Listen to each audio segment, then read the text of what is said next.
Welcome to our channel, where we learn and reflect on compelling stories. Today, we are diving deep into one of the most infamous corporate scandals in history, the Enron scandal. This story is a complex tale of greed, deceit, and the collapse of a corporate giant that sent shockwaves through the financial world. Let's start from the beginning. Enron Corporation was founded in 1985 as a merger between Houston Natural Gas and InterNorth, two relatively modest energy companies. Under the leadership of CEO Kenneth Lay, Enron transformed from a conventional energy supplier into a global energy trading giant. By the 1990s, Enron was pioneering new markets in energy trading, essentially creating a market where they traded energy contracts like stocks.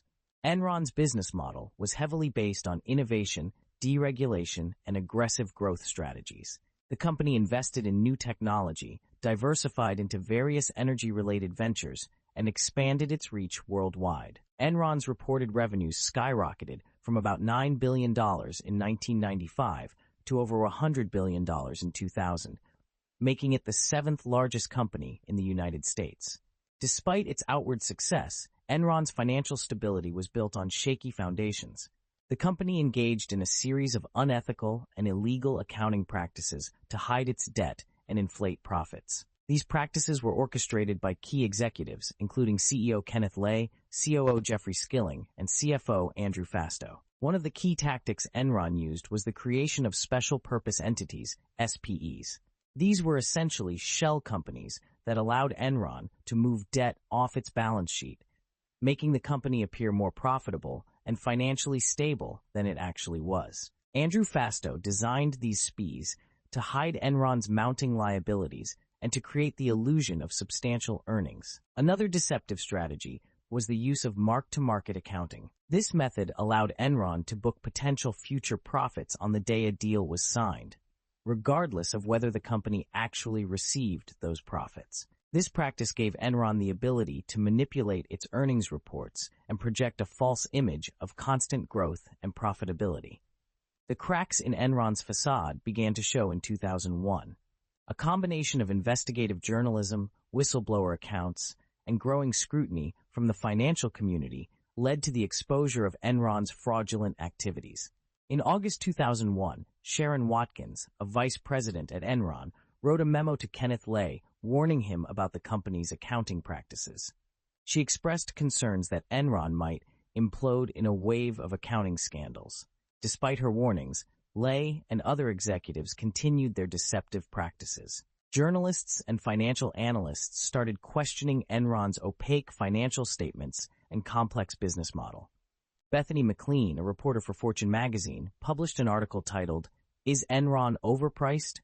This piece was one of the first major publications to publicly doubt Enron's financial health.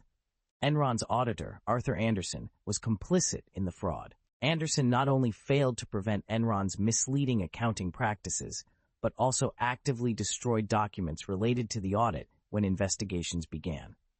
This led to the eventual downfall of Arthur Andersen, once one of the Big Five accounting firms. In October 2001, Enron announced a massive restatement of earnings, acknowledging that it had overstated profit by $600 million since 1997. This announcement caused Enron's stock to plummet. By December 2, 2001, Enron filed for Chapter 11 bankruptcy, marking the largest bankruptcy in U.S. history at the time.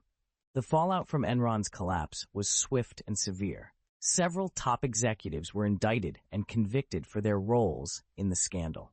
Kenneth Lay was found guilty of fraud and conspiracy, but died of a heart attack before sentencing. Jeffrey Skilling was convicted on multiple counts of fraud, insider trading, and other crimes.